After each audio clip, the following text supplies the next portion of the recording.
In my previous videos I drew 5 pictures. Mountains with a crescent moon.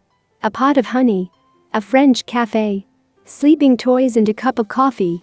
The drawings turned out to be recognizable and ready to be hung on the wall, but, in all honesty, it must be admitted that the quality of my artworks is rather low. Why, you would ask? After all, they are not ugly, and they look quite normal as they are. Especially considering they are from a novice artist.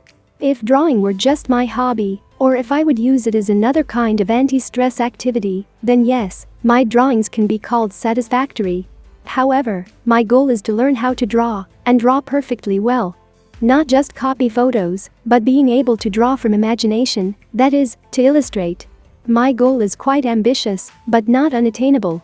All I have to do is paint and evaluate my drawings sensibly.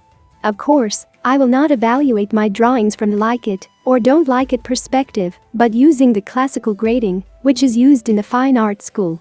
In my future videos, I will draw both simple outline drawings without any tonal values and classical drawings, gradually moving towards my dream of becoming a full-fledged illustrator. Okay, let's finally find out what's wrong with my 5 starter drawings. To begin with, let's clearly indicate what I will pay attention to in these specific cases. Since these drawings only have an outline and do not have shadows and tones, I will only be evaluating the compositional component and the correctness of the drawn proportions. That is, how correctly I convey the shape of the objects and how harmoniously or inharmoniously the objects are located on the canvas. I'll start my analysis with the very first drawing. I started it with well-defined boundaries, and that's good. Then I drew the mountains and unleashed a bold tracing line before even roughly outlining the shape of the moon. It was a catastrophically wrong decision.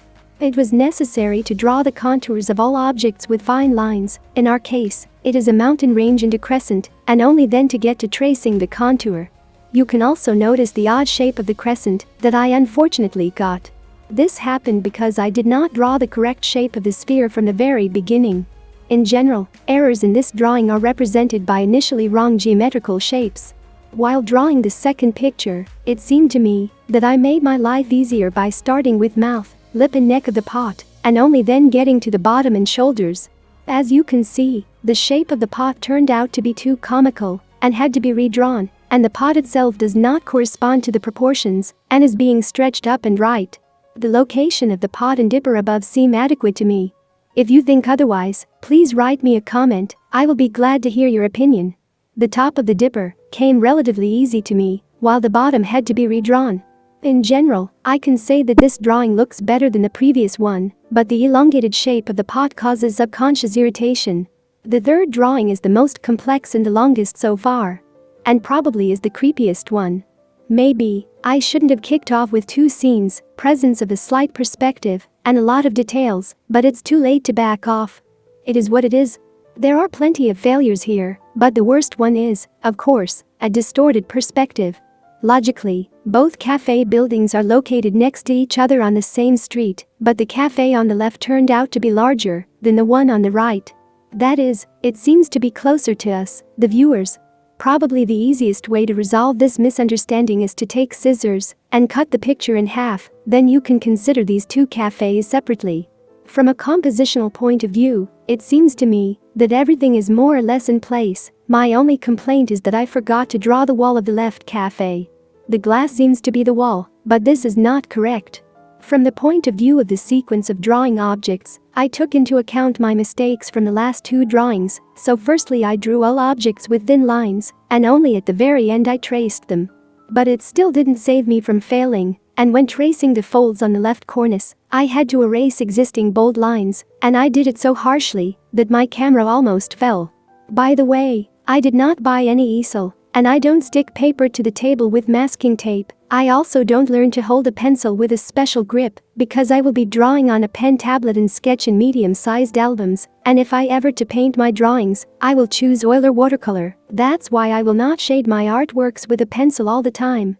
Of course, I will learn how to do this, because this is a very important skill, but on an ongoing basis, it will not be part of my drawing routine.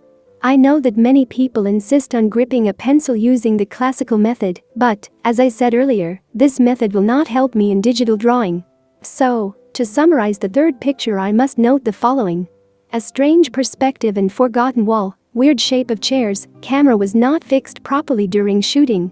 The fourth drawing is quite simple, but it contains animals and a human head, which is considered a complex composition by classical standards. What I don't like about this drawing is that I made a mistake with the size of the pillows and didn't check the proportions of all objects before tracing. The only good news is that the animals and the girl turned out to be quite recognizable, that is, the shape of the objects themselves were conveyed correctly. In my next drawings, I would advise myself to deal with the basic geometry of objects and draw them correctly right away, so that I do not have to waste my time later on erasing the wrong lines and drawing correct ones.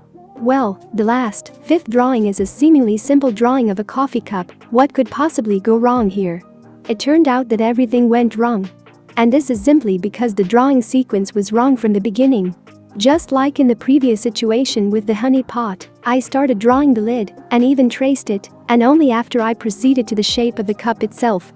I will not say that the drawing is very striking for its imperfection, but there is something in it that enrages terribly, and this is just the wrong proportions. Another advice to myself: explore the geometry of basic shapes and actively apply construction fine lines. Well, that's where I'll end this video. If you liked it, subscribe to my channel, write me a comment, hit the bell to be updated, give this video a thumbs up, and check my other videos. Thanks for watching.